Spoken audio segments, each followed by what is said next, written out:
The mountains didn't care about guilt. That's what Garrett Thorne told himself as the Jeep climbed the switchback roads into the Appalachian Highlands where West Virginia bled into Kentucky and the trees grew thick enough to swallow sound. The engine groaned against the grade. Sentinel sat in the passenger seat, ears forward, eyes tracking the tree line, the way he'd been trained to track threats in places Garrett preferred not to remember. 5 years. 5 years since Barrett had disappeared into these same mountains and never came back. 5 years since the phone call that had pulled Garrett out of a bottle and into a grief he still hadn't learned to carry properly. And now he was here to sell the land Barrett had left behind, 200 acres of silence and shadow that would fetch enough money to finally leave the past where it belonged. The road narrowed. Pines pressed close on both sides, their branches forming a tunnel that turned the afternoon light green and uncertain. Garrett's hands tightened on the wheel. The gray-blue eyes that had once scanned desert horizons for movement now watched for something he couldn't name. His beard had gone salt and pepper in the years since he'd left the teams. The field jacket he wore, olive drab and worn soft at the elbows, had belonged to Barrett. He'd found it in a box marked personal effects, though there'd been precious few effects and nothing personal about the way his brother had vanished. Sentinel shifted. The German Shepherd was 7 years old, too old for combat deployments, but too disciplined to ever truly retire. He'd been Barrett's dog first. Then when Barrett didn't come home, he'd become Garrett's. Some transfers happened on paper. This one had happened in silence, with a dog who wouldn't eat for 3 days and a man who understood that kind of mourning. The Jeep crested a rise and Black Ridge Valley opened below them. A town that time had handled roughly. Main Street ran a quarter-mile between buildings that sagged under the weight of decades. The diner sat on the corner, its sign faded to the point of illegibility. Beyond it, the valley stretched toward mountains that looked like sleeping giants, all dark green and ancient stone. Garrett pulled into the gravel lot. Dust rose and settled. He sat for a moment, hands still on the wheel, breathing the way they'd taught him to breathe when the walls got too close. In through the nose. Hold. Out through the mouth. Sentinel watched him without judgment, the way dogs do when they've learned that humans sometimes need permission to fall apart quietly. "All right," Garrett said, to himself, to the dome, to the valley that held answers he wasn't sure he wanted. "Let's get this over with." The diner smelled like coffee that had been sitting too long and bacon grease that had soaked into the floorboards over generations. 3 booths lined the front windows. A counter ran the length of the back wall, its surface worn smooth by 10,000 elbows. The only other customer was an old man in overalls who looked at Garrett the way small towns look at strangers, with equal parts curiosity and caution. Behind the counter, a woman was refilling salt shakers. She had the kind of face that had seen weather and trouble and learned not to flinch at either. Late 50s, maybe 60, gray hair pulled back in a practical knot. When she looked up and saw Garrett, something shifted in her expression. "Lord have mercy," she said quietly. "You're Barrett's brother." Garrett stopped. Sentinel sat at his heel posture, perfect, waiting for a command that hadn't been given. The woman set down the salt shaker and wiped her hands on her apron. "Marlowe Pratt," she said. "I run this place. Your brother used to come in here every week or so, always ordered the same thing. Black coffee, eggs over easy toast, dry." She paused. "I'm sorry for your loss." The words hung between them. Garrett had heard variations of that phrase more times than he could count. At the memorial service where the casket had been empty. At the VA hospital where he'd gone to get his head straight after Syria. From Delaney, his sister, during the last phone call before she'd stopped returning his messages. Sorry for your loss. As if loss were something concrete, something you could set down and walk away from. "Thank you," Garrett said, "because that's what you said." Marlowe gestured to a booth. "Sit. You look like you could use a meal that isn't from a gas station." He sat, Sentinel settled beneath the table out of the way, but present the way a good working dog knew how to disappear without leaving. Marlowe brought coffee without asking. It was hot and bitter and exactly what Garrett needed. "What brings you back?" Marlowe asked, leaning against the counter. Not prying. Just the kind of conversation that happened in places like this, where silence was rude and questions were how you showed you cared. "Selling the land," Garrett said. 200 acres up near Copperhead Ridge. Barrett left it to me. Don't have much use for it." Marlowe's expression flickered, something that might have been disappointment or maybe recognition. "He loved that land, used to talk about building a cabin up there, somewhere quiet." Garrett looked down at his coffee. Barrett had always been the one who wanted roots, who talked about the after, when the uniforms came off and life could be something other than deployments and debriefs. Garrett had never been able to picture it. The quiet scared him more than the noise ever had. He ever mention why, Garrett asked, why he cared so much about this place? Marlo was quiet for a moment. She glanced at the old man in the booth, who was studiously ignoring them in the way that meant he was listening to every word. Then she stepped back into the kitchen and returned with a plate. Scrambled eggs, bacon, toast. She set it in front of Garrett, then reached under the counter and pulled out a thick envelope, the kind made of heavy cardstock that didn't bend easily. He left this, Marlo said, 5 years ago, made me promise I'd only give it to you if he didn't come back. The envelope sat on the table between them. No name on the outside, no markings, just the weight of it solid and inevitable. Garrett's hand moved toward it, then stopped. Sentinel shifted under the table. His nose pressed against Garrett's leg, a small, steady pressure that said, "You're not alone in this." Garrett picked up the envelope. Inside, his fingers found metal first. A brass compass, old military issue, the kind that didn't need batteries or satellites. The face was scratched, but the needle still swung true. Beneath it, a slip of paper folded twice. And beneath that, a photograph. The photo showed Barrett younger, smiling in a way Garrett hadn't seen in years. He was standing in front of something large and metallic, though the angle didn't show what it was. 3 other people were in the frame. A man with white hair and a weathered face. A woman whose features suggested she might have indigenous heritage. And a younger man, maybe early 20s, who looked at the camera with the kind of intensity that came from believing in something. Garrett unfolded the paper. Barrett's handwriting. The same careful block letters he'd used to write letters home from deployments back when letters still mattered. The note said, "Trust Sentinel, he knows the way." Below that, GPS coordinates. Garrett looked at the compass, at the coordinates, at the dog sitting perfectly still beneath the table, as if he'd been waiting for this moment for 5 years. "Did he say anything else?" Garrett asked. His voice sounded distant, like it belonged to someone else. Marlo shook her head. "Just that if you came looking, I should give you that, and that you'd know what to do." The old man in the booth coughed. It was the kind of cough that was meant to be heard. When Garrett looked over, the man was staring at him with rheumy eyes that had gone hard. "You gonna go poking around up there?" the old man said, not a question. "You be careful. Copperhead Ridge ain't what it used to be. Things up there that don't want finding." Garrett waited for more, but the old man had apparently said his piece. He went back to his coffee, but his hands shook slightly as he lifted the cup. Under the table, Sentinel had gone still in a way that had nothing to do with obedience. It was the stillness that came before action. The kind of frozen attention Garrett had seen in a dozen countries right before everything went to hell. "What's up there?" Garrett asked Marlo. She was drying a glass that was already dry. "Old mining country. Copperhead closed down in the 80s. Most folks around here don't go up that way anymore. Bad luck, they say. Bad water." She set the glass down. "But Barrett, he was always hiking up there. Said he was doing environmental surveys for some charity, trying to make sure the runoff wasn't poisoning the creeks." Environmental surveys. That sounded like Barrett. Always trying to fix things to make the world a little less broken, even when the world didn't want fixing. Garrett looked down at the plate Marlo had brought. The bacon was crisp, the eggs still steaming. He pushed the plate toward the edge of the table and watched as Sentinel's nose appeared, sniffing with the careful precision of a jay who'd been trained to detect explosives, narcotics, and things that didn't smell like food should smell. Sentinel sniffed the bacon once, twice, then turned his head away with a deliberate slowness that could only be described as judgmental. Garrett couldn't help it. He laughed. It was a short, sharp sound, unexpected even to himself. Marlo raised an eyebrow. "Your dog just turned down bacon?" she asked. "He's got standards," Garrett said. The smile faded, but some of the tension in his chest had loosened. "Guess you can't blame him," Marlo snorted. "That bacon's perfectly good, but I've seen enough to know when I've been insulted." She picked up the plate. "I'll get you something else. Something that meets His Royal Highness's approval." As she walked away, Garrett looked down at Sentinel. The dog was sitting now perfectly upright, staring at the door with the kind of focus that made Garrett's instincts start whispering. He'd learned to trust those whispers. They'd kept him alive in places where trust was a luxury and instinct was currency. "What is it, boy?" Garrett asked quietly. Sentinel's ears swiveled. Forward, back, forward again, tracking something Garrett couldn't hear. Then the dog looked at him, and there was something in those dark eyes that Garrett had seen before. In Barrett's face the last time they'd spoken, a kind of certainty that bordered on sorrow.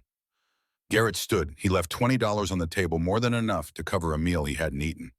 Marlo called something from the kitchen, but he was already moving the envelope clutched in one hand, Sentinel at his heel. Outside, the afternoon had turned golden, the kind of light that made everything look like a memory. Garrett walked to the Jeep but didn't get in. Instead, he opened this door and pulled out a topographical map of the area he'd bought at a gas station 3 hours ago. He spread it across the hood and compared it to the coordinates Barrett had left. Copperhead Ridge, 6 miles northeast up a fire road that looked like it might not exist anymore. The map showed terrain that got rough, fast elevation changes that would test the Jeep's suspension and Garrett's patience. He looked at Sentinel. The dog was staring up the valley toward the mountains with the same unwavering focus. Not just attention, recognition. "You've been there before," Garrett said. Not a question. Sentinel's tail moved once.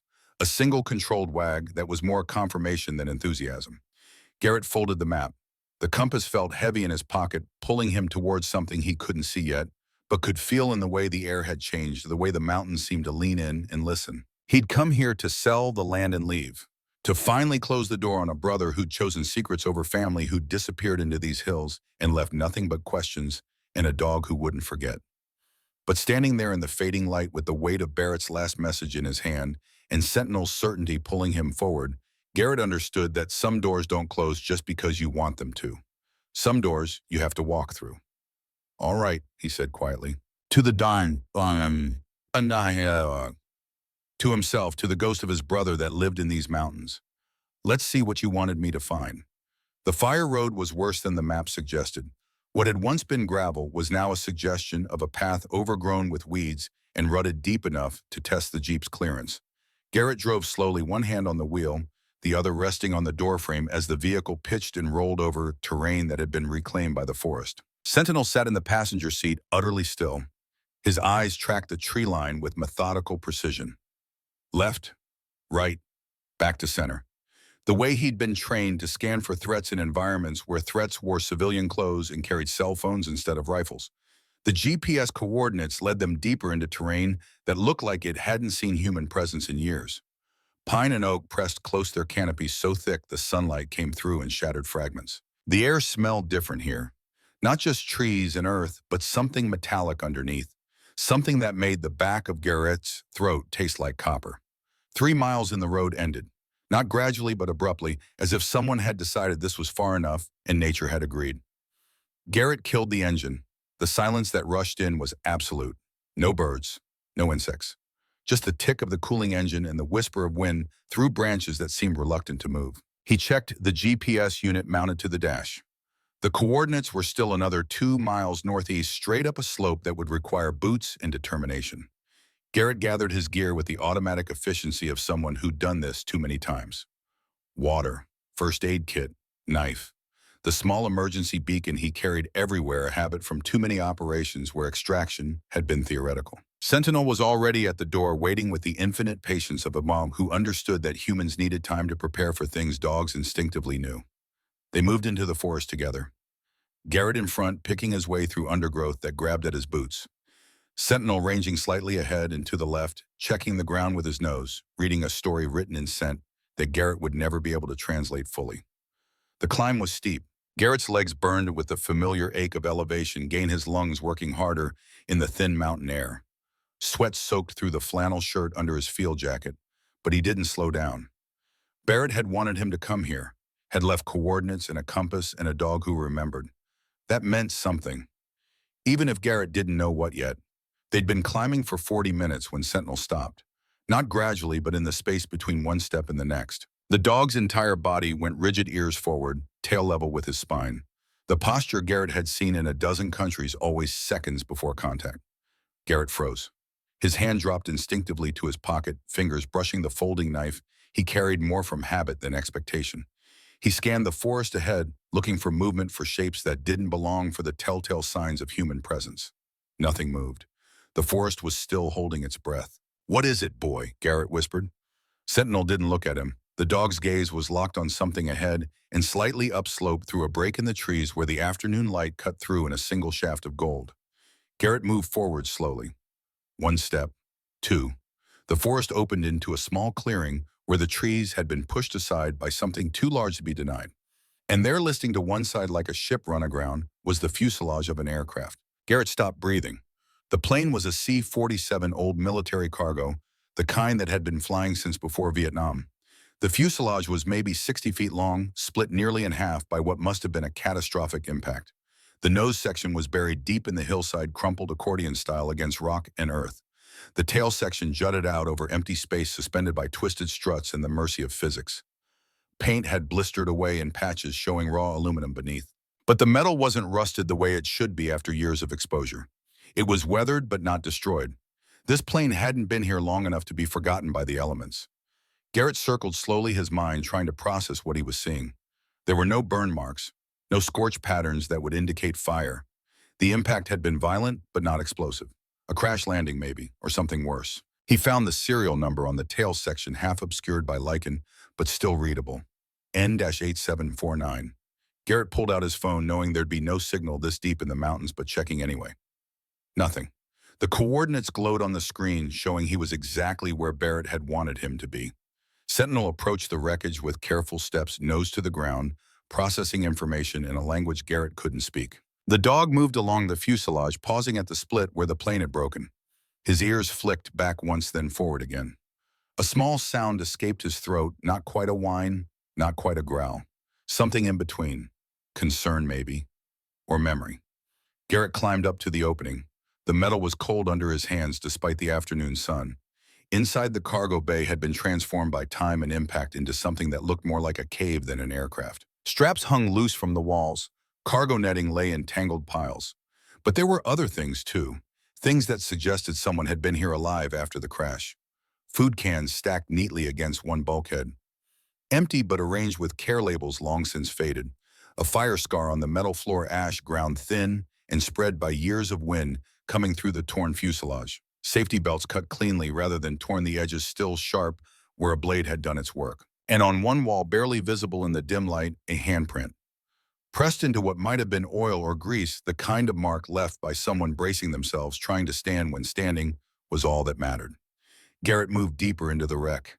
His boots crunched on debris that had become indistinguishable from the forest floor. Leaves, branches, things that had been metal and were now rust. But beneath a torn panel hidden in shadow, something reflected the light from his phone's screen. A lockbox. Steel compact edges reinforced. The surface was dented from impact but unbroken. And stamped across the top in military stencil, Protocol Sentinel, B-Thorn. Garrett's hands shook as he pulled the box free. It was heavier than it looked, dense with whatever secrets Barrett had locked inside. The latch was secured with a combination lock, 4 numbers that could be anything. He tried the obvious ones first. Barrett's birthday, their mother's birthday, the date they'd both shipped out for their first deployments. Nothing. The lock stayed closed, stubborn and certain. Then Sentinel was there, pushing his way past Garrett's legs with the insistence of a dog who had something to say and no words to say it with. The German Shepherd sat directly in front of the lockbox, staring at it with an intensity that bordered on accusation. Garrett looked at the dog, at the lockbox, at the name stamped across the top. Protocol Sentinel, not a random name, a deliberate choice. He tried the combination again, this time using numbers that had nothing to do with dates and everything to do with military designations. Sentinel's tag number, the digits Barrett had written in the margins of a letter 5 years ago when he told Garrett the dog was being transferred. The lock clicked open. Inside, the contents had been packed with the kind of precision that came from knowing they needed to survive. 12 magnetic tape reels, each one labeled A1 through A12 in Barrett's careful handwriting. Beneath them, maps, not flight maps or topographical surveys, but land maps marked with boundaries and zones, some areas shaded in dull red with annotations that made Garrett's jaw tighten. Extraction site, sample location, contamination zone. And at the bottom, wrapped in oiled cloth, 2 items: a brass dog tag with Barrett's name and service number, and a USB drive sealed in a plastic bag. Garrett picked up the dog tag. The metal was cold and familiar, the same kind he'd worn for years, the same kind that identified you when words couldn't anymore. He closed his fist around it and felt something break loose in his chest. Not grief exactly, something older and sharper. Recognition. Sentinel made that sound again. The one that wasn't quite a whine. The dog was looking at the tag in Garrett's hand with eyes that held too much understanding. And that's when Garrett knew. Not suspected. Knew.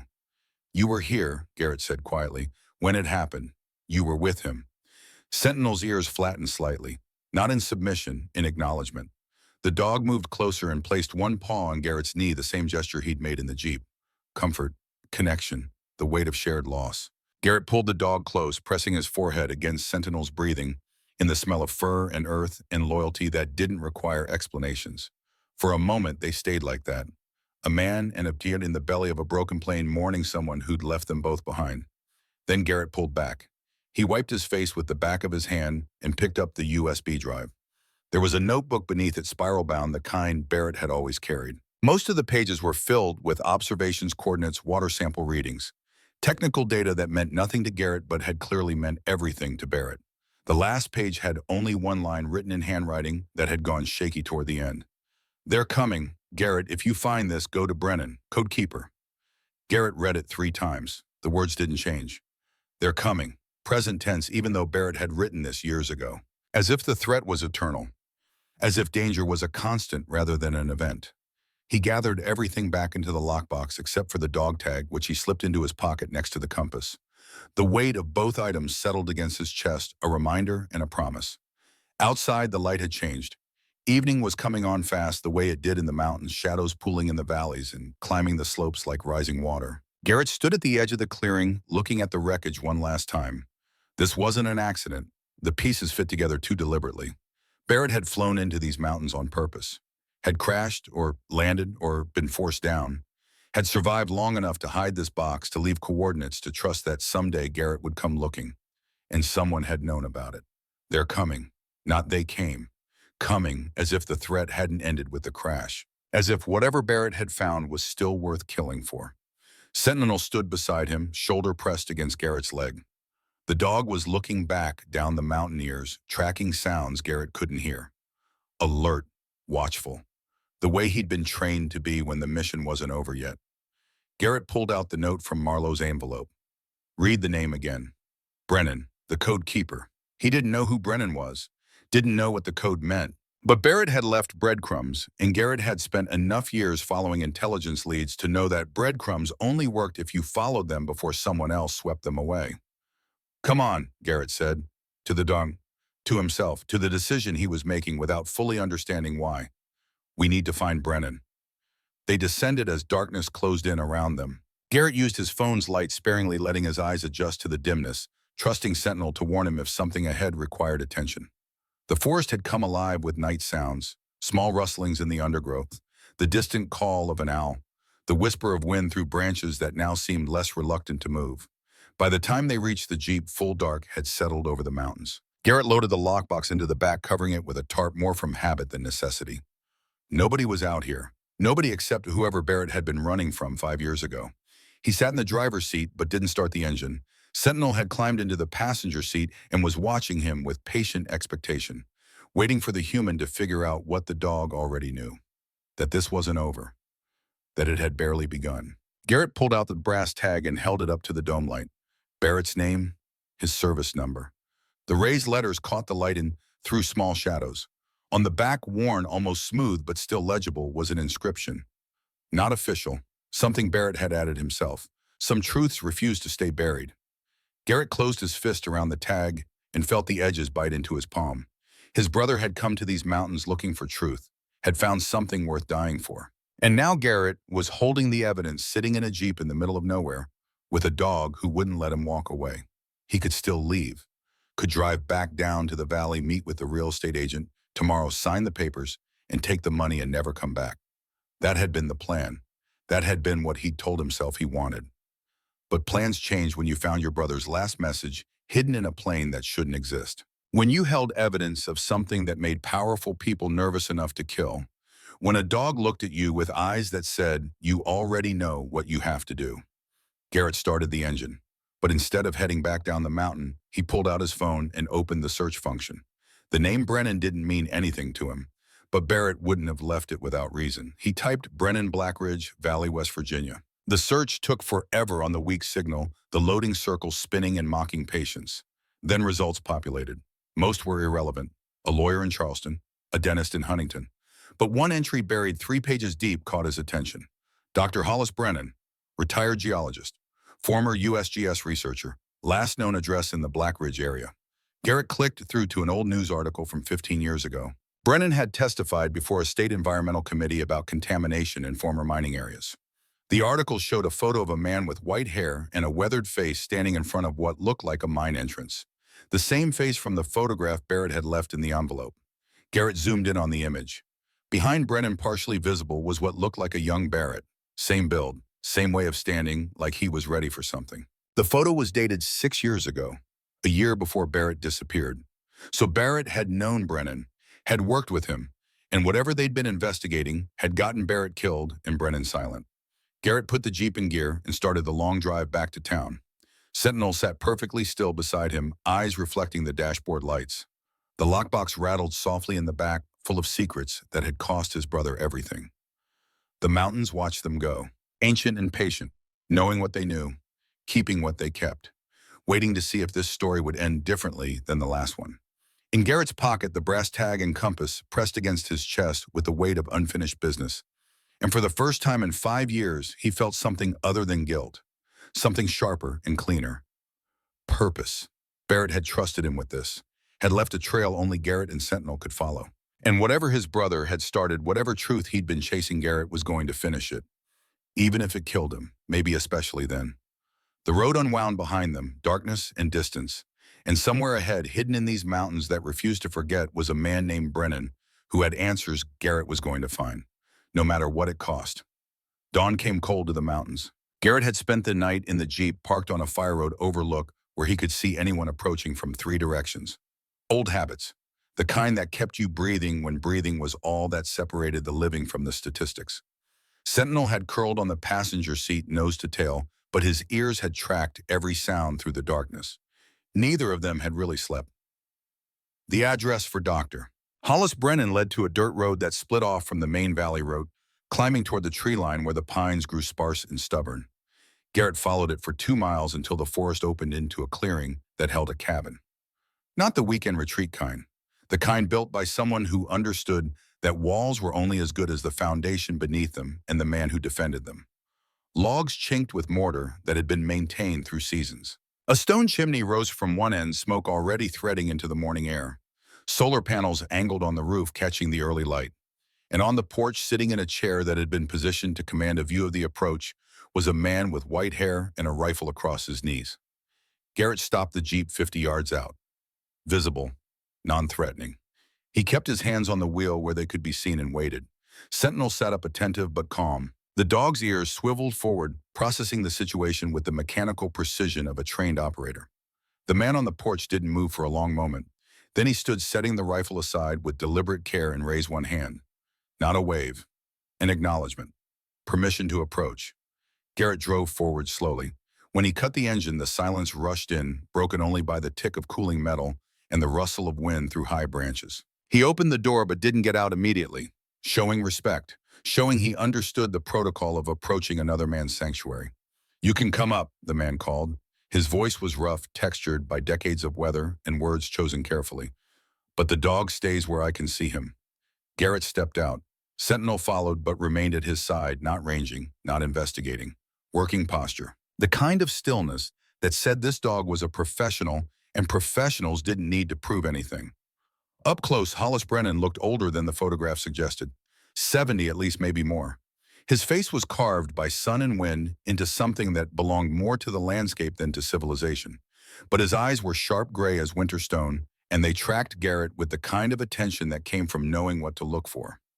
"You're Garrett Thorne," Brennan said, not a question. "Yes, sir." "Barrett's brother, the one who stayed away." The words landed like a judgment, precise and unforgiving.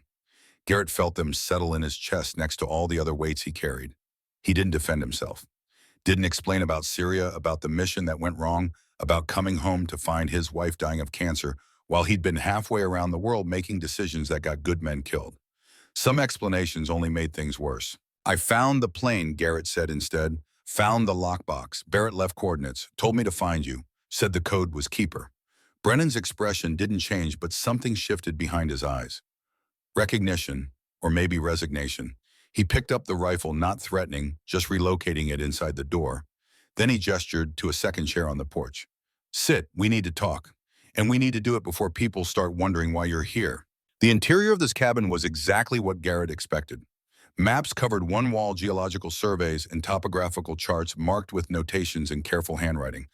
A desk held a laptop that looked newer than anything else in the room, its screen dark but the power light glowing green. Shelves lined with books about mining, environmental science, water contamination. And photographs, dozens of them, some old enough to have faded, some recent enough to still hold color. Brennan made coffee without asking if Garrett wanted any. The kind of automatic hospitality that came from years of living alone but not losing the habits of civilization. He poured 2 cups, set one in front of Garrett, and settled into a chair that had been positioned to face both the door and the window. Barrett was supposed to destroy that plane, Brennan said without preamble. Supposed to burn everything, make sure nothing could be traced back. But he didn't. He preserved it. Left it there like a monument to what he'd found. Garrett wrapped his hands around the coffee cup, feeling the heat seep into his palms. What did he find? Brennan walked to the wall of maps. His finger traced a line across one of them, connecting dots that formed a pattern Garrett couldn't quite read from where he sat. Copperhead Mine operated from 1962 to 1985. Copper extraction. Good profits for 20 years. Then the veins played out and Caldwell Mining Corporation shut it down. He turned back to Garrett. But they'd been dumping waste into the watershed for the entire operation.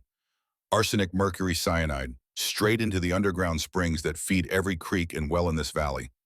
EPA should have caught it. Caldwell paid people to look the other way. Campaign contributions, development grants, the kind of money that keeps small towns alive and politicians electable. The underground contamination stayed, Garrett said. For 40 years, leaching into the water table, slow poison. Brennan pulled out a folder from his desk drawer, but before opening it, he hesitated. His hand rested on the worn cover, and his jaw worked like he was chewing on words he'd held back for years. There's something else you need to know, something I couldn't put in any report. He walked to his laptop and opened an encrypted folder. 3 days after this crash, I received a transmission, satellite phone, Barrett's emergency beacon. His fingers trembled slightly as he pulled up an audio file. He survived the impact, was alive in that fuselage for 72 hours. Garrett's chest constricted. The coffee cup in his hands suddenly felt too hot. What? Brennan pressed play. Static crackled through the speakers, then Barrett's voice emerged. Weak, hoarse, but unmistakable. Hollis, if you're hearing this, I didn't make it out. They found me. I can hear engines. 2 vehicles, maybe 3. I've hidden Protocol Sentinel where only Garrett can find it. The coordinates are encrypted in Sentinel's tag number. Tell him I'm sorry I didn't trust him sooner. Tell him the dog knows everything. The dog remembers. A pause, labored breathing. Then Barrett's voice again fainter. I should have called him back. After Iris died, should have. Doesn't matter now. Finish it, Hollis. Make sure someone finishes it. The recording cut to silence, then sounds of movement outside the plane.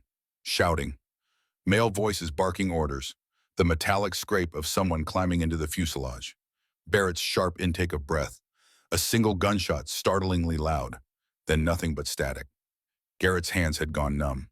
The coffee cup tilted, spilling dark liquid across the table. He didn't move to catch it. You've had this for 5 years. I had to wait. Brennan's voice was rough. Until I knew who to trust. Until you were ready.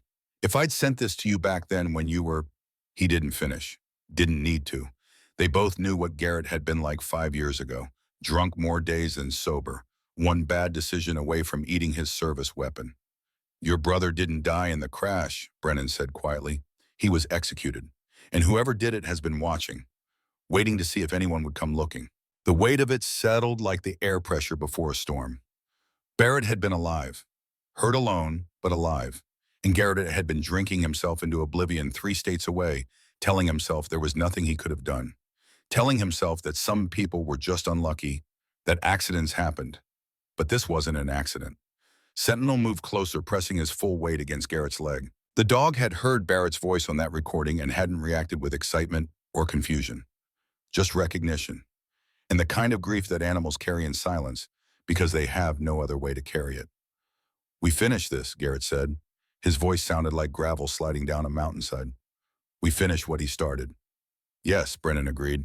He opened the folder, now spreading photographs across the table. Not of landscapes or buildings, of people. Children with twisted limbs. Adults wasted by cancers that had eaten them from the inside.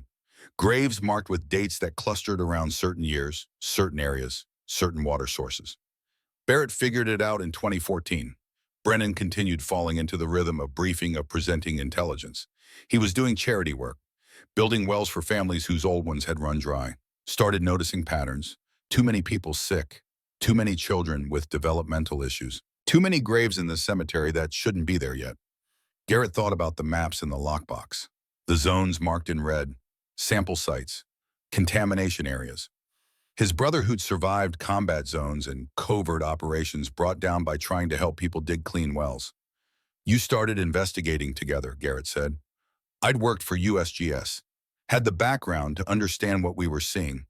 Barrett had the military discipline to document everything properly. We spent 4 years collecting evidence, water samples from 15 different sites, medical records, death certificates, birth defect rates. Brennan tapped one of the photographs. A little girl, maybe 6, with eyes that looked too old for her face. This is Emma Carver, bone cancer, died at age 8. Her family drank well water from a spring fed by Copperhead drainage for 3 generations. Caldwell knew, Garrett said quietly. They knew the whole time. Had their own studies in the 70s that showed the contamination. Buried them. When Barrett and I started asking questions, they tried buying us off. Offered Barrett money to walk away. Offered me a consulting position. Brennan's smile was bitter. When we refused, they got creative. Started with pressure, permits delayed, research grants denied. Then it escalated. Barrett's truck was run off the road, blamed on a drunk driver who was never found. Someone broke into my cabin and stole 6 months of documentation. And then, the plane. They sabotaged it, made it look like mechanical failure. But Barrett was a better pilot than they gave him credit for. Managed to crash land instead of going straight in. Survived long enough to hide everything that mattered. Brennan closed the folder. He sent me one final message with coordinates. Told me to wait. That if he didn't make it, someone would come looking eventually. I just had to make sure I stayed alive long enough to hand it off. 5 years, Garrett said. You waited 5 years. I wasn't sure you'd come at all. Barrett said you'd cut yourself off. That you blamed yourself for things that weren't your fault and were running from ghosts. Brennan's eyes were steady. He also said if anyone could finish what he started, it would be you. Because once you stopped running, you didn't know how to quit. Garrett looked down at the photographs spread across the table. Children, parents, grandparents, people who'd trusted that water from the ground was safe because it had always been safe, who died slowly, confused, their bodies betraying them in ways that seemed random until you mapped it, until you saw the pattern. I'm not sure he was right about that, Garrett said. You're here, aren't you? Before Garrett could answer, Sentinel moved. The dog had been lying by the door, seemingly relaxed, but now he was on his feet. Ears rigid, body angled towards something outside. A low sound came from his throat. Not aggression, warning, the kind that meant identify yourself or I identify you the hard way. Brennan and Garrett were both moving before the sound finished. Old reflexes, the kind that never fully retired. Brennan to the window. Garrett to the door, hand on the frame, body angled to see without being seen. A black SUV was climbing the dirt road toward the cabin. Expensive, the kind with leather seats and climate control and enough horsepower to pretend it belonged on terrain designed for trucks that leaked oil and ran on stubbornness. It stopped at the edge of the clearing, engine running, windows tinted dark enough to hide whoever was inside. Caldwell, Brennan said quietly. Victor Caldwell, CEO of Caldwell Energy Solutions. The company that bought out Caldwell Mining Corporation and rebranded it as something clean and forward-thinking. The driver's door opened. A man stepped out, mid-50s, hair going silver at the temples, wearing outdoor gear that looked like it had been purchased specifically for this trip. Expensive jacket, designer hiking boots that had maybe seen 2 hikes total. He moved with the confidence of someone who'd never been told no in any way that mattered. Behind him, 4 more men emerged. These didn't pretend to be outdoorsmen. Tactical pants, boots that showed actual wear. Security, the kind that came with territory when you had money and enemies and the wisdom to know the difference. Mr. Thorne, Caldwell called out. His voice was pleasant, educated, the kind that negotiated contracts and convinced shareholders. My name is Victor Caldwell. I was hoping we could talk. Garrett stepped onto the porch. Sentinel moved with him, taking position slightly forward and to the left. Protective without being aggressive. Professional. The dog's eyes tracked each of the security men with the kind of attention that made them uncomfortable. You could see it in how they shifted their weight, how their hands stayed near their belts where weapons might be holstered. About what? Garrett asked. About the land you inherited. 200 acres of prime mountain property. My company has been trying to acquire parcels in this area for a conservation project, protecting the watershed, preserving the environment. Caldwell smiled. It was practiced, warm, the kind that probably worked on politicians and journalists. I'd like to make you an offer. Not interested in selling. You haven't heard the offer yet. Caldwell pulled a folder from his jacket, real estate prospectus, glossy photos of land that looked like paradise, numbers that looked like winning lottery tickets. $8 million, that's well above market value. Enough to set you up comfortably anywhere you'd like to go. Montana, Wyoming, somewhere you could actually enjoy the peace and quiet you're looking for. 8 million. Garrett let the number sit in the air between them. It was more money than he'd see in 3 lifetimes, more than enough to disappear properly, to buy land somewhere the ghost couldn't follow, to finally outrun the things that woke him at 3 in the morning with the taste of sand and blood in his mouth. What happens to the land after I sell? Garrett asked. Conservation easement, protected status. We make sure nothing disturbs the natural watershed. You mean you make sure nobody tests the water? Caldwell's smile thinned but stayed in place, like paint over rust. I understand your brother filled your head with theories before he died. But Mr. Thorne, we've spent $300 million on environmental remediation in this valley. We've done everything the EPA required and more. This area is clean. Then you won't mind if I take some water samples. The smile disappeared. Not all at once, just enough to show the harder thing underneath. The CEO who'd made difficult decisions and learned to live with them. That would be unwise and unnecessary. We have certified studies from independent laboratories. Independent laboratories you paid for. One of the security men shifted. His hand moved slightly toward his belt. Sentinel's growl was immediate and unmistakable. Low, vibrating through his chest, the sound of a weapon making itself known. The man froze. His hand stopped moving. His eyes widened slightly as he reassessed the threat level of the dog he'd probably dismissed as a pet. Caldwell held up a hand. Gentlemen, let's keep this civil.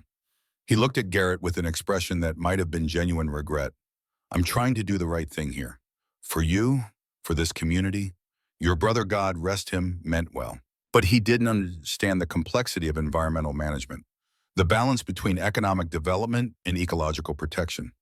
Sometimes the greater good requires difficult choices, like dumping poison into drinking water, like ensuring that families in this valley don't lose their livelihoods over trace elements that pose negligible risk. Caldwell's voice had gone harder, still polite, but the courtesy was wearing thin. Mr. Thorne, you're a military man. You understand strategic thinking, acceptable losses to achieve the larger objective, the needs of the many versus the needs of the few. I understand that you're standing on my land, Garrett said quietly, and I'm asking you to leave. For a moment, nobody moved. The security men looked at Caldwell. Caldwell looked at Garrett. And between them, Sentinel stood perfectly still, radiating the kind of controlled violence that made everyone present understand that if things got physical, the dog would be the first to move and the last one standing. This doesn't have to be adversarial, Caldwell said finally. I'm offering you a way out, a generous way out. But if you insist on making this difficult, he paused, choosing his words with visible care. Your brother's plane, for instance. That wreckage contains materials that could contaminate the soil. We have legal authority to reclaim hazardous crash sites. We'll need to remove it and anything inside it. You're welcome to try. Caldwell studied him for a long moment. Then he nodded to his men and turned back toward the SUV. But at the vehicle's door, he stopped, looked back. Think about the offer, Mr. Thorne. It won't stay on the table forever. And accidents happen in these mountains, even to careful men with well-trained dogs. They drove away. Dust rose behind the vehicle like smoke from a departing fire. Garrett watched until they disappeared down the fire road, then looked at Brennan. He's going to come back. With more men, Brennan agreed, and not interested in talking next time. How long do we have? To do what? To finish what Barrett started. Brennan smiled. It was the first real expression Garrett had seen on the old man's face. You sound like your brother. He asked me the same thing, right before he got on that plane. The smile faded. We have 15 sites we need to sample. Proof that the contamination is active and ongoing. Once we have that, we can go to federal EPA. Force a real investigation, one Caldwell can't buy his way out of. How long? 3 days, if we push hard, if nothing stops us. Garrett looked at Sentinel. The dog was sitting now, attention focused back on him, waiting for orders. Waiting for the decision only a human could make. To stay or to run? To finish or to quit? In his pocket, Barrett's dog tag pressed against his chest. He pulled it out, reading the inscription one more time. Some truths refuse to stay buried. We start now, Garrett said.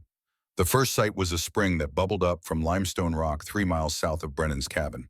They reached it by following game trails that Brennan navigated from memory, his boots finding purchase on terrain that would have defeated someone younger and less familiar with these mountains. Garrett followed, carrying the testing equipment Brennan had spent years accumulating. Sentinel ranged ahead, checking the path, his nose reading stories, written in scent, that humans would never fully translate. The spring looked pure. Water so clear you could see every stone on the bottom, every flash of movement that might have been a small fish, or just the play of light through liquid. It looked like something from a tourism brochure. The kind of place you'd kneel and cup your hands and drink deep, trusting that anything this beautiful had to be safe. Brennan knelt beside it with the reverence of someone approaching an altar, or a grave. He filled collection bottles with careful precision, labeled them with permanent marker, then ran field tests that involved strips of treated paper and electronic meters that beeped softly in the mountain quiet. Arsenic, Brennan said after a moment. His voice was flat, professional, the tone of someone who'd learned to deliver bad news without letting it break them. 42 parts per million. Safe limit is 0.01. 4,000 times over. This spring feeds Willow Creek. Willow Creek feeds the reservoir that supplies drinking water to 300 homes. Brennan sealed the samples with hands that had gone steady through practice. And this is one of the cleaner sites. They moved to the second location. Then the third. Each one told the same story. Water that looked innocent. Water that sparkled in the sunlight and probably tasted sweet and cold. Water that would kill you slowly, one cup at a time, one generation at a time. Garrett documented everything with his phone camera. GPS coordinates, test results, photographs of springs that looked like paradise and measured like poison. At the fourth site, Sentinel stopped. Not the alert posture from before. Something different. The dog's nose worked the air in short, sharp bursts. Then he moved to a fallen log, moss-covered and rotting, and began pawing at the bark with careful precision. Deliberate. Intentional. What's he doing? Brennan asked. I don't know. But Garrett's pulse had kicked up. He recognized that behavior. Sentinel searching for something specific, something he'd been trained to find. Garrett approached carefully. Sentinel had exposed something beneath the rotted wood, a piece of fabric. Faded orange, the kind of high-visibility material used in safety equipment, field research vests, the kind Barrett had worn in every photo from his last years. Garrett pulled it free.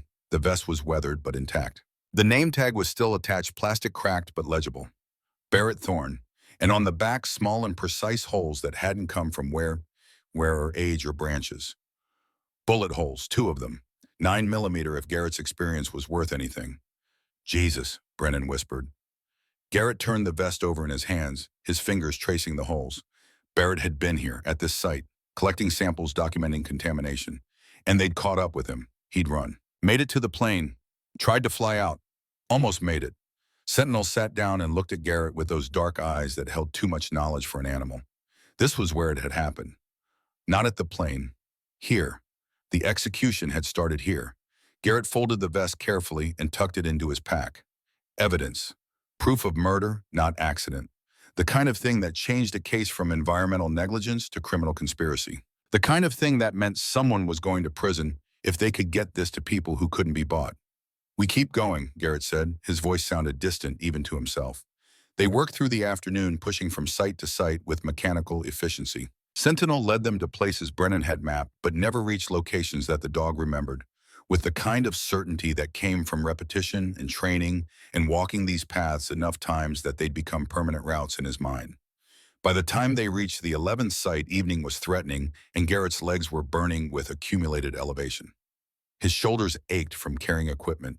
His back protested every uphill step, but he kept moving. Brennan looked worse, the old man's face gray with exhaustion, his breathing labored. But he kept testing, kept documenting, kept adding to the evidence that would bury Caldwell Energy if they could just stay alive long enough to deliver it. That's when the radio crackled. Emergency frequency. The kind Garrett had monitored in a dozen countries, the sound that meant someone somewhere was in trouble and time was critical.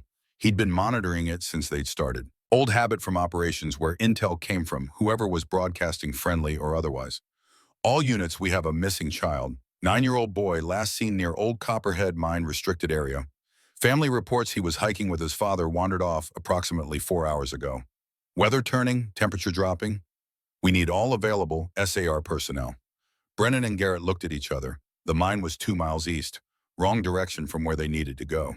They had 4 more sites to sample, maybe 12 hours of work remaining. Caldwell would be organizing his response. Time was critical. Evidence was time-sensitive. We have to keep going, Brennan said. And the way he said it, Garrett knew the old man hated every word. I know how that sounds. I know what it makes us. But if we don't finish this, if Caldwell gets to the sites first and cleans them or covers them, then Barrett died for nothing. Emma Carver died for nothing. All of them for nothing. My brother would have gone, Garrett interrupted. Your brother got himself killed trying to save people. Yeah, Garrett was already repacking the equipment, moving with the speed of someone who'd made a decision and wouldn't be argued out of it. He did, and I spent 5 years telling myself that was his mistake. That caring too much, risking too much, that's what got him killed. But you know what? I'd rather die like Barrett than live like I've been living. And Sentinel was on his feet before Garrett gave the command. The dog understood emergencies the way humans understood breathing. Essential, automatic, required. Garrett pulled out his map, marked their current location, then traced the route to the old mine. I'll go. You keep working. Sample what you can reach on foot. I'll find the kid and catch up. That mine is unstable, been closed 40 years. The timber supports are rotted. The shafts flood. People die in there, Garrett. Then I better move fast. He looked at Brennan, really looked at him. The old man who'd spent 5 years waiting, who'd carried Barrett's secrets like a disease he couldn't cure, who trusted that someday someone would come looking. Thank you for waiting, for trusting that I'd show up eventually. Don't thank me yet, Brennan said. Just come back and bring that boy with you. Garrett started east at a pace that would have been punishing on flat ground and was borderline suicidal on mountain terrain. But Sentinel set the speed and the dog knew what mattered. They covered the 2 miles in 30 minutes, arriving at the mine entrance as search and rescue teams were still organizing in the parking area below. Radios squawking, people shouting, the organized chaos of emergency response.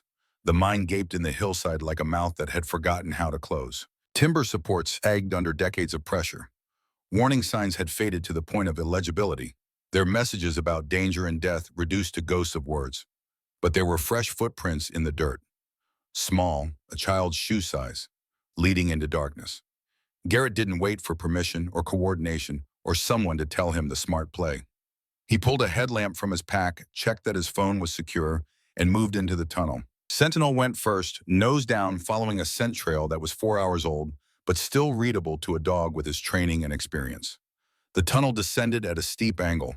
Water dripped from overhead, each drop echoing in the confined space like a countdown. The air tasted like metal and age and things that had been buried for good reason. Garrett's light swept across walls that showed pick marks from mining that had stopped when his father was still young. When this valley was alive with industry, instead of slowly dying from the poison that industry left behind, they'd penetrated maybe 300 yards when Sentinel froze. That absolute stillness that meant danger. Threat, something fundamentally wrong with the world. Garrett stopped, listened, and heard it. A voice, faint, scared, young, calling for help from somewhere below, not ahead, below. The main tunnel had collapsed ahead, blocking the path with tons of rock and timber that would take a crew days to clear. But there was a side shaft, narrow, angling down at 45 degrees. The voice was coming from there, and Garrett understood immediately. The boy had gone exploring, had fallen through rotted boards into a lower level, was trapped in flooding that was slowly rising. Garrett looked at Sentinel. Stay here. If I'm not back in 30 minutes, bark until someone comes. Understand. The dog didn't want to obey. You could see it in every line of his body, the tension, the resistance. But discipline held. Sentinel sat, waited, trusted in a way that made Garrett's chest tight. The side shaft was claustrophobic. Garrett had to remove his pack and push it ahead of him, crawling forward on his belly through space barely wider than his shoulders. Rock scraped his jacket, his elbows, the back of his head when he forgot to stay low enough. The voice got louder, younger, a child's terror-given sound because sound was all he had left. The shaft opened into a vertical drop. Garrett's light swept down, 20 feet, maybe more, and at the bottom, sitting in water that reflected his light with an oily green sheen that meant chemicals and contamination, was a boy. 9 years old, blonde hair plastered to his head, blue eyes wide with fear in the beginning of shock. His leg was bent wrong, broken, and the water was rising, inch by inch, patient as death. "Hey, buddy," Garrett called down, keeping his voice calm, matter of fact. "The way you talk to wounded soldiers who needed to believe everything was going to be fine. I'm Garrett. I'm coming to get you." "It hurts," the boy said. His voice shook, teeth chattering, hypothermia setting in. "My leg hurts real bad." "I know it does. That means it's working. Means the nerves are still good. We're going to fix it. But first I need to know your name." "Wyatt." "Okay, Wyatt, that's a strong name. You a strong kid." The boy nodded, trying to be brave, trying to hold it together because a stranger asked him to. "Good. I need you to be strong for me a little longer." "Can you do that?" Another nod. Garrett pulled rope from his pack. 50 feet of military-grade cord he'd carried out of habit and never thought he'd need. He secured one end to a timber support that looked more solid than the rest, tested it with his full weight pulling hard enough to make his shoulders protest. When it held, he rappelled down into water that was cold enough to make his breath catch. Cold enough to stop a heart if you stayed in it long enough. The smell hit him immediately. Chemical. Wrong. The same metallic taste from the contaminated springs they'd been testing, but concentrated. Undiluted. This was source water. The mine drainage that had been feeding poison into the watershed for 4 decades. The reason Emma Carver died. The reason Barrett died. All of it pooled here in darkness, rising slowly around a 9-year-old boy who just wanted to explore. Garrett reached Wyatt and did a quick assessment. Broken tibia, possible hypothermia, but alive, conscious. That was what mattered. Everything else could be fixed if they moved fast enough. "I'm going to tie this rope around you," Garrett said, working as he spoke, keeping the kid focused on his voice instead of the pain. "Then I'm going to climb up and pull you out. It's going to hurt when your leg moves, but you're tough, right? Your dad says you're tough." "My dad says I'm the toughest kid in Blackridge." "Your dad's right, and when we get out of here, I'm going to tell him how tough you were, how brave. Deal?" "Deal." Garrett fashioned a harness with the efficiency of years of practice, checked it twice, then began the climb back up the shaft. His shoulders screamed with the effort, old injuries from Syria making themselves known. Scar tissue that never quite healed properly, pulling and tearing. But he made it to the top and began hauling. Hand over hand. Wyatt cried out once when his broken leg hit the wall, then went silent, fighting through pain, being brave because a stranger had asked him to be. When the boy was up, Garrett wrapped him in his field jacket and picked him up. Wyatt was light, too light, the kind of light that came from not getting enough nutrition, from drinking water that poisoned slowly, from living in a valley where the land itself had been made toxic by men who valued profit over children. They made it back to the main tunnel where Sentinel waited. The dog stood immediately, approached with careful steps and sniffed the boy with precise attention. Assessment, evaluation. Then Sentinel did something Garrett hadn't seen him do before. He licked Wyatt's hand, once, gentle, permission granted, approval given. "Is that your dog?" Wyatt asked. His voice was getting weaker. "Yeah, his name is Sentinel. He's real cool." "He is. Best dog I ever knew." They emerged into evening light that felt like a blessing after the darkness of the mine. Search and rescue was there, medics with equipment and training, and a man who ran forward with the kind of speed that came from recognizing your child, your reason for living, your whole world in torn jeans and a broken leg, but alive, still alive. "Thank you," the man said, big, weathered, hands that knew hard work. "Thank you. I'm Silas Greer. If you ever need anything, you just ask. Anything." "I need you to get your water tested," Garrett said. He was still catching his breath, still feeling the cold of the mine water in his bones. "All of it. Wells, tap, rainwater you collect, everything. Get it tested at a lab that's not local. Not anywhere Caldwell Energy has connections." Silas looked confused, but he nodded, agreed. Because when a man saves your child's life, you listen to what he says even if it doesn't make sense. "Okay, yeah, I'll do that, but why? Just do it, please." Garrett watched the medics load Wyatt into the ambulance, watched them check his vitals and splint his leg and wrap him in thermal blankets. Watched Silas climb in beside his son, holding the boy's hand like he'd never let go again. Then Garrett turned back toward the forest, toward the work that wasn't finished. Toward the site still waiting, Sentinel fell into step beside him, and as they walked back into the darkening woods, Garrett felt something shift in his chest. Not healing, not forgiveness, but purpose. The kind that justified the wait. The kind that made the nightmares worthwhile. Barrett had saved kids like Wyatt, had spent years trying to protect people who didn't even know they needed protecting, and someone had killed him for it. Shot him in the back and left him to die in a plane crash staged to look accidental. Garrett was going to make sure that death counted for something. They found Brennan at Site 12 running tests by flashlight. The old man looked up when Garrett approached, and the question was clear in his eyes. The kid, alive, broken leg, he'll be okay. Good. Brennan sealed another sample. 3 more sites. We can finish by dawn if we push through the night. Garrett checked his phone. No signal this deep in the mountains, but the battery was at 60%. Enough. Let's finish it. They worked through the darkness, Site 13, Site 14, each one worse than the last. Water that glowed faintly in the flashlight beam. Sediment that left residue on everything it touched. Numbers that climbed higher with each test until Brennan stopped calling them out, just wrote them down in silence. That felt like a prayer for the dead. The 15th site was in a cave system that required climbing. Technical, dangerous. Brennan couldn't make it, his age finally becoming a limitation that willpower couldn't overcome. I'll go, Garrett said. It's unstable. These limestone formations collapse without warning. There was a partial collapse last spring. Could go again any time. Then I'll be fast. He was inside the cave, working his way toward the underground stream Brennan had mapped, when Sentinel started barking from outside. Not the controlled alert bark. This was alarm. Warning, the kind that said run if you value your life. Thunder cracked overhead. Not a storm. Lightning, the kind that turned the sky white and made the ground shake with electromagnetic discharge. Garrett looked up and saw the ceiling beginning to move. Hairline cracks spreading. Stone groaning under pressure it had held for millennia and was done holding now. He ran, grabbed his pack, but the main passage was already collapsing, massive chunks of limestone crashing down, sealing the exit. Dust filled the air, choking, blinding. Garrett dropped to his knees, feeling along the wall for any opening, any way out that didn't involve being buried alive under a mountain. His hand closed on something metal, small, rectangular, embedded in a crack in the cave wall where it had been hidden deliberately, waiting for someone who needed it. A remote trigger. Military issue. The kind used for emergency beacons and controlled demolitions.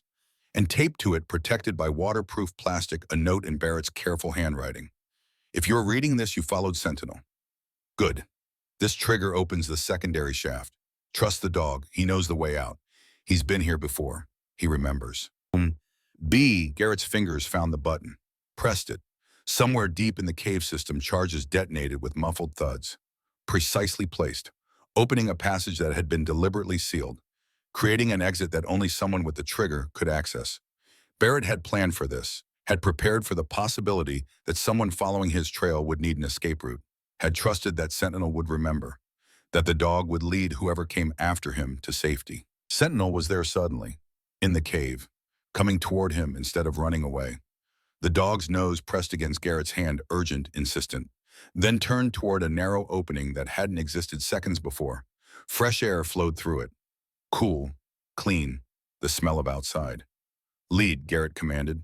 The dog moved into the darkness without hesitation. Garrett followed, one hand on Sentinel's harness, trusting completely. The passage twisted like a birth canal. Descended. Climbed. Squeezed through gaps that barely fit a man. Behind them, the main cave system continued its collapse, but they were ahead of it now, following a path only Barrett and his dog had known existed. They emerged from a crack in the hillside 50 yards from the cave entrance. Brennan was there shouting, pulling them farther from the collapsing cave mouth. Then the ceiling came down one final time.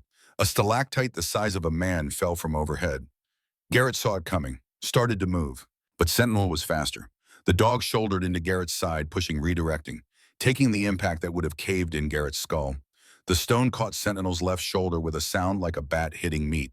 The dog yelped once, sharp, shocked, then went silent as training and discipline reasserted control over pain.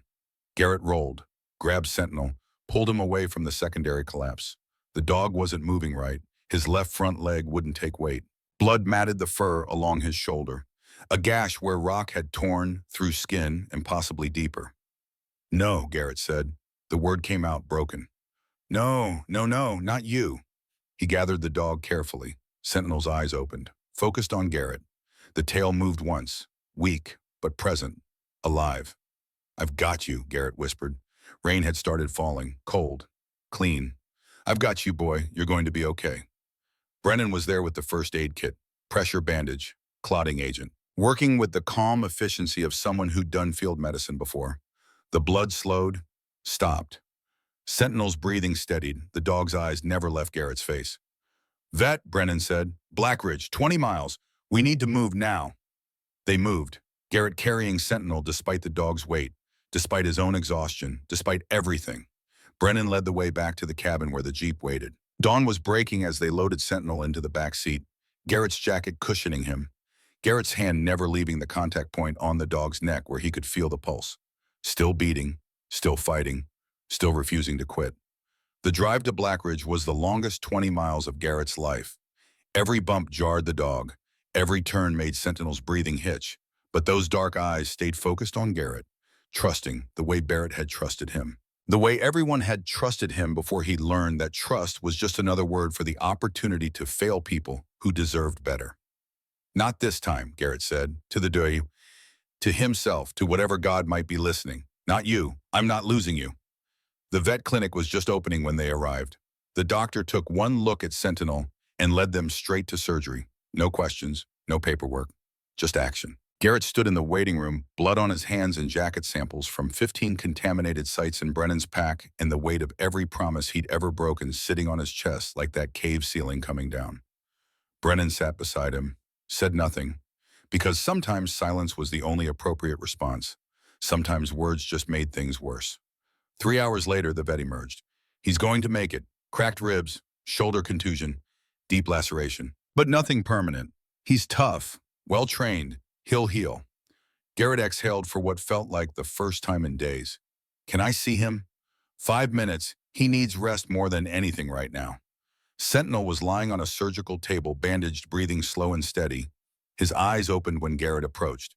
That same steady regard. That same absolute certainty that had carried them through 15 contaminated sites and a collapsing cave and all the miles between who Garrett had been and who he was becoming. Garrett placed his hand on the dog's head, careful of the IV line. "You saved my life. Again. That's twice now. 3 times if we count you refusing to let me quit. I owe you everything."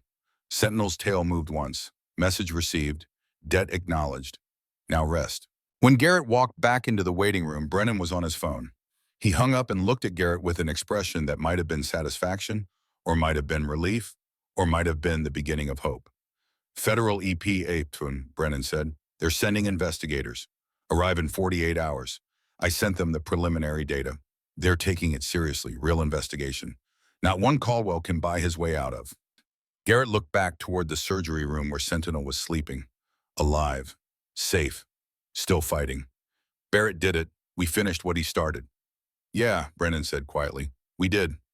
Outside, rain continued to fall on the mountains, washing away dust and blood and the accumulated poison of decades. It wasn't enough, but it was a start.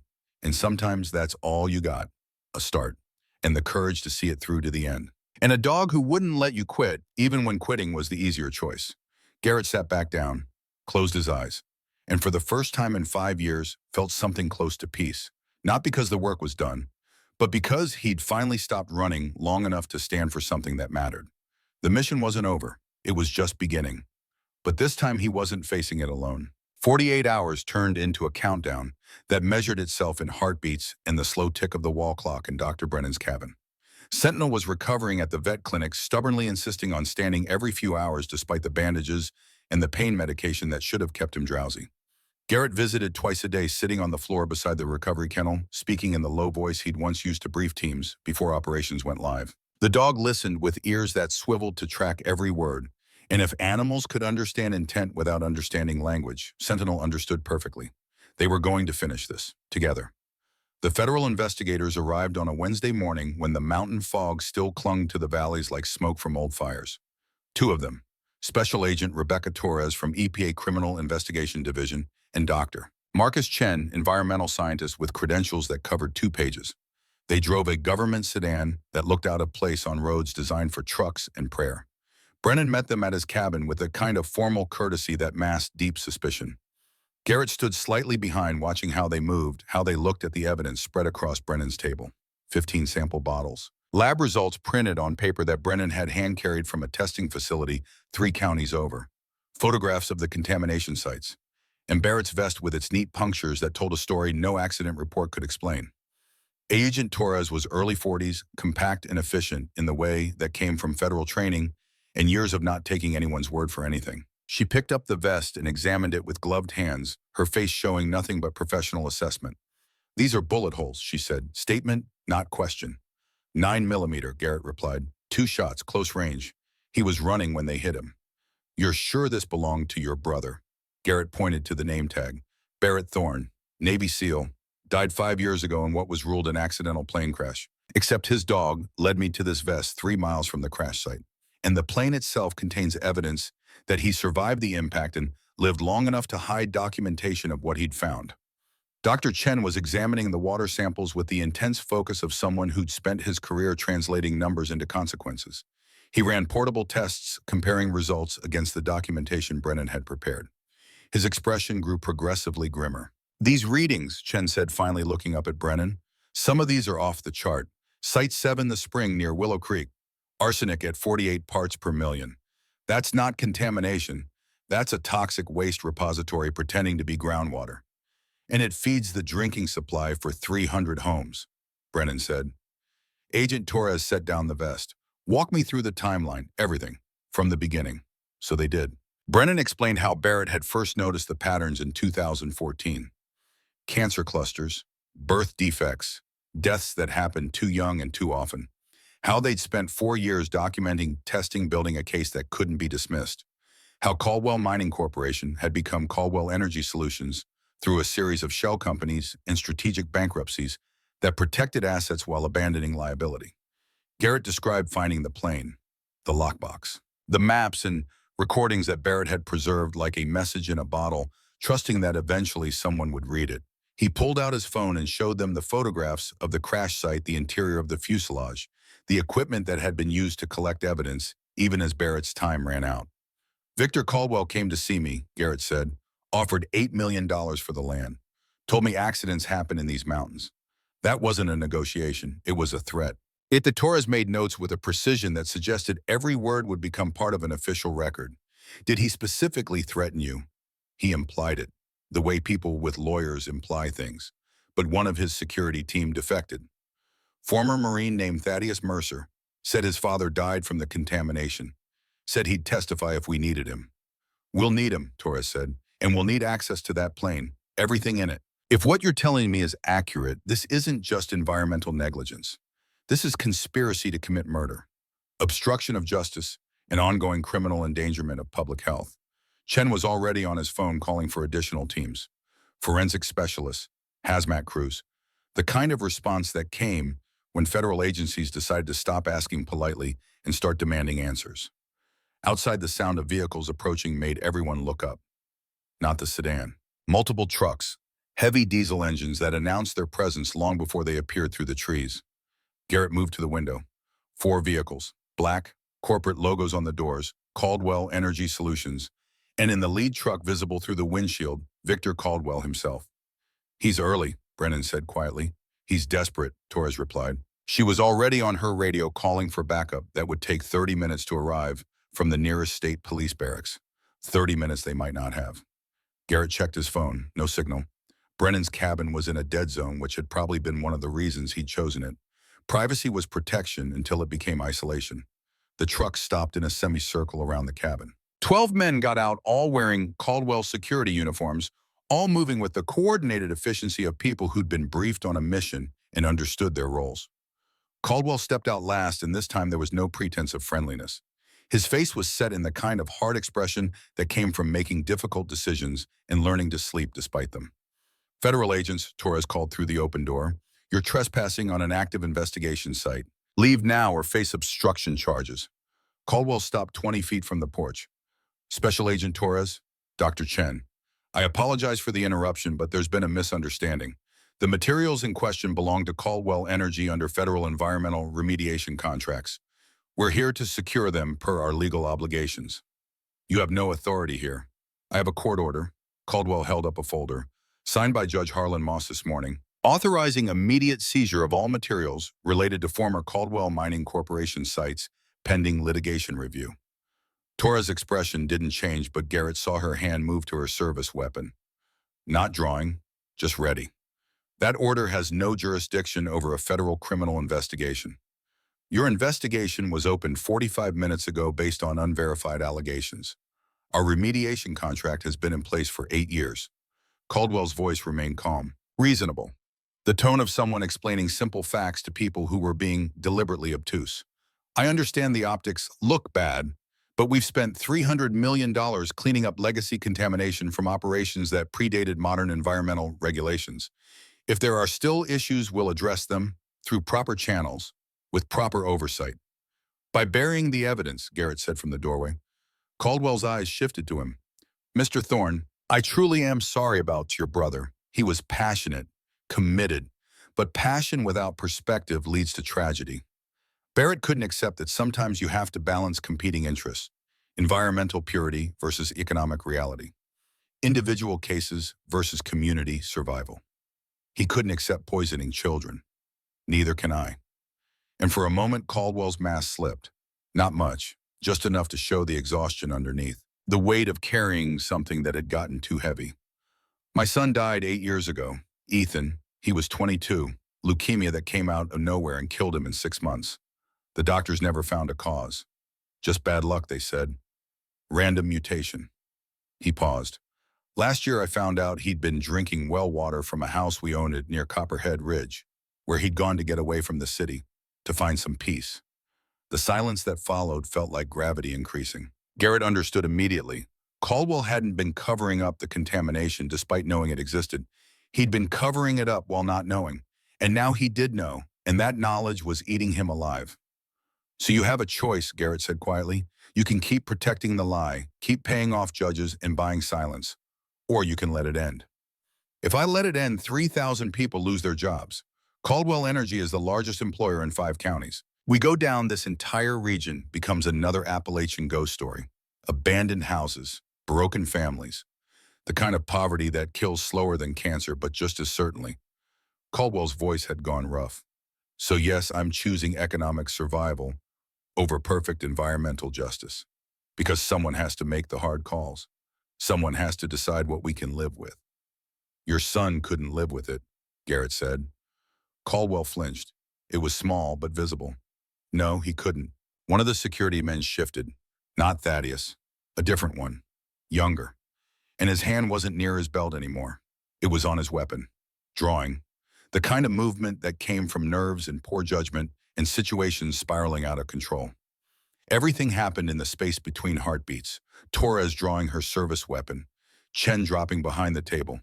Brennan reaching for the rifle he kept by the door. And Garrett moving on instinct older than thought, stepping between the gun and the federal agents with his hands up and his voice cutting through the chaos. Stop.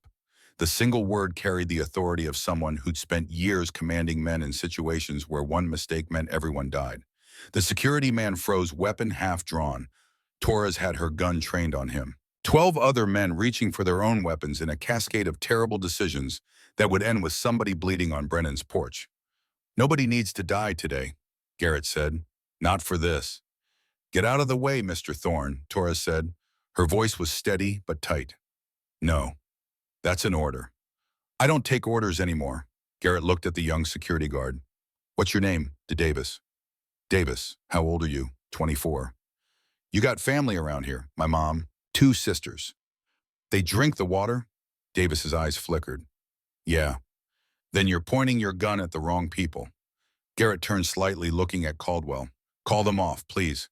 This doesn't end well for anyone if we keep going. Caldwell stood perfectly still. His expression was unreadable. The moment's stretch pulled tight as a wire, and Garrett could feel it about to snap. Then Caldwell raised his hand. Stand down, he said quietly. All of you, stand down. The security team hesitated, but Caldwell's authority held. One by one, they stepped back. Davis holstered his weapon with shaking hands. Torres lowered hers but didn't put it away. You want the evidence? Garrett said to Caldwell. Fine, take it. But let Dr. Chen make copies first. Let the federal investigation proceed. And let the families who've lost people know why. That's the deal. You get to protect your company's future. We get the truth on record. Everyone walks away. That's not how deals work, Caldwell said. I give you that, and the lawsuits will destroy us anyway. Maybe. But at least your son's death won't be meaningless. At least you can look yourself in the mirror and know you chose right when it counted. Caldwell was quiet for a long time. Behind him, his security team waited with the patience of men who were paid to wait. The forest around them continued its slow business of growing and dying and not caring about human complications. Finally, Caldwell nodded. 48 hours. You have 48 hours to document everything. After that, my lawyers will tie this up in court for 10 years. But you'll have your copies, and I'll quietly establish a health fund for families who can prove contamination-related illness. Not an admission of liability, but a recognition that people suffered, and that suffering should be addressed. That's not enough, Torres said. It's what I can offer without destroying everything. Take it or leave it. Torres looked at Garrett. The calculation was clear in her eyes. A bird in hand versus two in the bush. Guaranteed evidence and some justice versus the uncertainty of fighting it out in courts, where corporations usually won. 48 hours, she said finally, and the health fund starts at $50 million, independently administered, with medical monitoring that continues for 30 years. Agreed. They shook hands like enemies, agreeing to a temporary ceasefire, knowing that the war wasn't over. But this battle had reached its natural conclusion. Caldwell's team left without another word, their trucks disappearing back down the mountain road in a plume of dust that settled slowly. When they were gone, Brennan sat down heavily.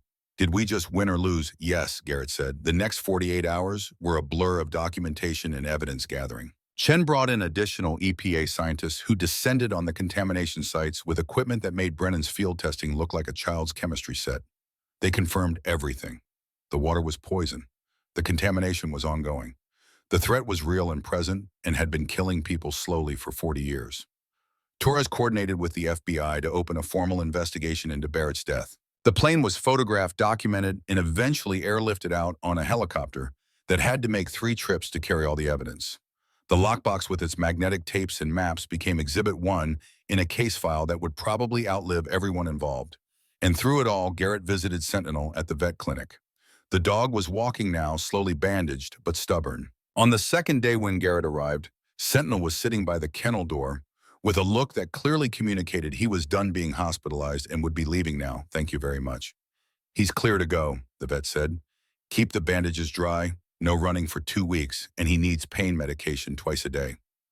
Garrett loaded Sentinel into the Jeep's passenger seat with the kind of care usually reserved for explosives. The dog settled with a sigh that sounded like satisfaction. They drove back to Brennan's cabin together, and for the first time in 5 years, Garrett felt something close to peace. 6 months passed like water finding its level. The EPA investigation resulted in criminal charges against 3 Caldwell Energy executives, though Victor Caldwell himself avoided prosecution through legal maneuvering that Torres described as infuriating but inevitable. The company didn't go bankrupt, but it did enter a consent decree that required full remediation of all contamination sites under federal oversight. The health fund was established. Families started getting tested. Medical treatment began for those who needed it. It wasn't perfect, it didn't bring back the dead, but it was something. Thaddeus Mercer returned to Blackridge and started a nonprofit teaching search and rescue techniques to local volunteers. His testimony had been crucial in establishing the pattern of corporate knowledge and deliberate concealment.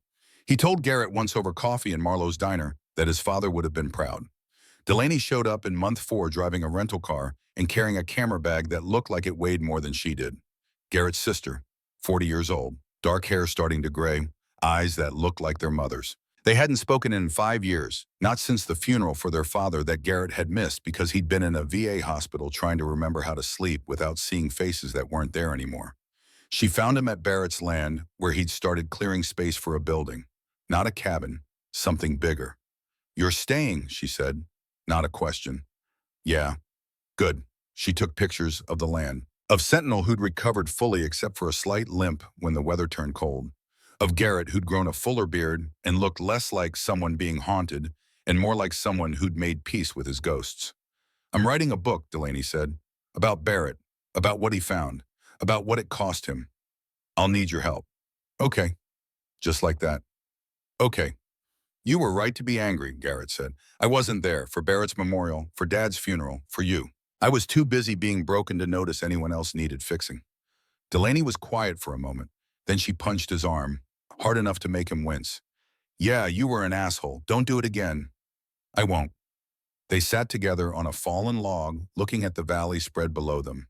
The same valley Barrett had fought to protect. The same mountains that had witnessed everything and kept their own counsel. "What are you building?" Delaney asked. "The Barrett Thorne Environmental Justice Center. Place where people can come to get water tested, where scientists can study long-term contamination effects, where the story doesn't get forgotten just because the news cycle moves on." "That's good. Barrett would like that." "Yeah, I think he would." The building took another 3 months to construct. Local contractors donated labor. Materials came from suppliers who'd had family members affected by the contamination. It rose from the mountain soil like something that belonged there, wood and stone, and large windows that let in the light. The dedication ceremony was small.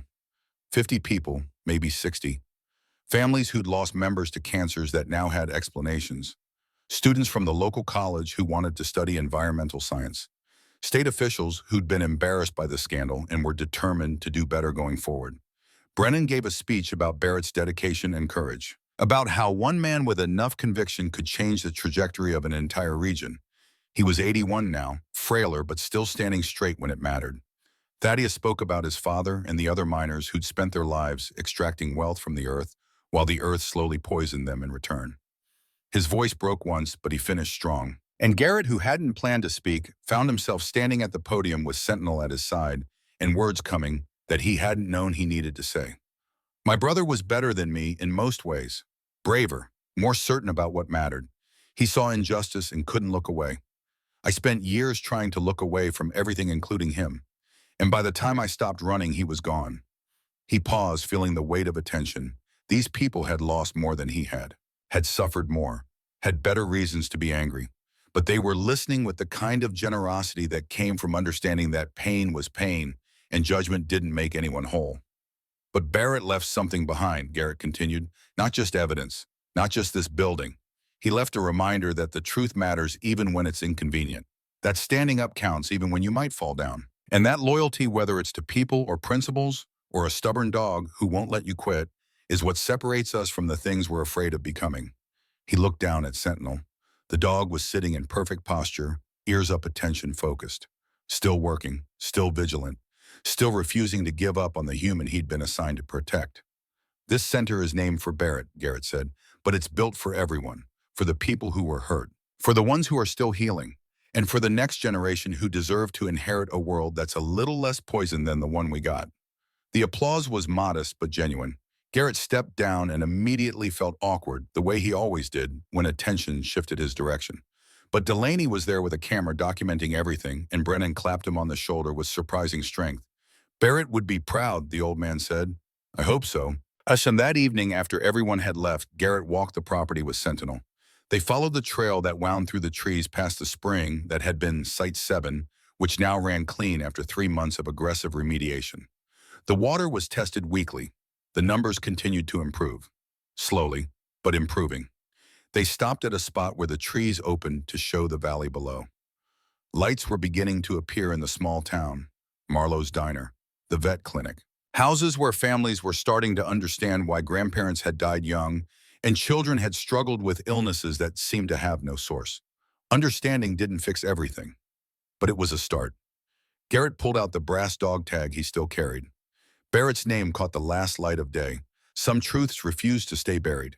He'd thought that was about exposing secrets, about forcing the world to acknowledge what it wanted to forget. But maybe it was also about this, about building something that lasted after the truth came out, about creating space for healing instead of just opening wounds, about staying when leaving would have been easier. Sentinel pressed against his leg. The dog's breathing was steady, his weight was solid, a reminder that loyalty didn't require words or explanations. It just required showing up, day after day, until the work was done. "We did good," Garrett said quietly, to the dog, to his brother, to the mountain that had witnessed everything and now held a building dedicated to making sure the witnessing counted for something. Sentinel's tail wagged once. Slow, certain. Agreement. They stood there as darkness gathered, two figures becoming part of the landscape, and for the first time in longer than he could remember, Garrett felt like he was exactly where he belonged. Not running from ghosts. Not carrying guilt that would never find resolution. Just standing beside a loyal dog in the place his brother had loved, doing the work that mattered. The mountains didn't care. They never did. They just kept standing, keep holding their secrets, and their stories keep watching the humans below struggle with their complicated meanings. But Garrett cared, and that he was learning was enough. Sometimes miracles don't come as thunder from the heavens. Sometimes they come quietly, as a moment of hesitation we almost ignored, as a warning we chose to hear, as a loyal companion placed on our path, as the courage to stay when leaving was easier. In this story, Sentinel refused to leave 11 sites unchecked, and because one dog wouldn't quit, 57 families now have answers about why their loved ones died. Medical monitoring that will continue for decades. A center dedicated to making sure it never happens again. Maybe that's how God works most often. Not by changing the world in a flash, but by placing something faithful beside us and waiting to see if we'll honor it. In your daily life, you face moments where walking away is easier than standing your ground, where silence is safer than speaking truth, where fear is louder than conscience. The question is, will you listen to the sentinel in your life? If this story moved you, share it with someone who needs to hear it. Comment below and tell us what moment stayed with you. Subscribe for more stories of loyalty, faith, and quiet redemption. May God bless you and keep you. May He guide your steps, steady your resolve, and place faithful companions on your path when you need them most. Amen. The sun set over Black Ridge Valley, painting the sky in colors that had no names. Garrett and Sentinel walked back toward the center, where lights were beginning to glow in the windows. Work continued there, would continue for years. Some truths took time to fully emerge. Some healing required patience measured in generations. But it had started. Because of Barrett, because of Brennan, because of a knee who remembered and a man who finally stopped running. And sometimes that's all faith requires. Someone willing to start. Someone willing to stay. Someone willing to finish what others began. The mountain stood witness. The water ran cleaner. And in the growing darkness, two figures walked together toward home, carrying between them the weight of promises kept and in the lightness of burdens finally shared. Some missions don't end when the shooting stops. They end when the truth comes out. And sometimes when we're very lucky, when we have faithful companions and stubborn courage, they end with something better than we started with. They end with hope.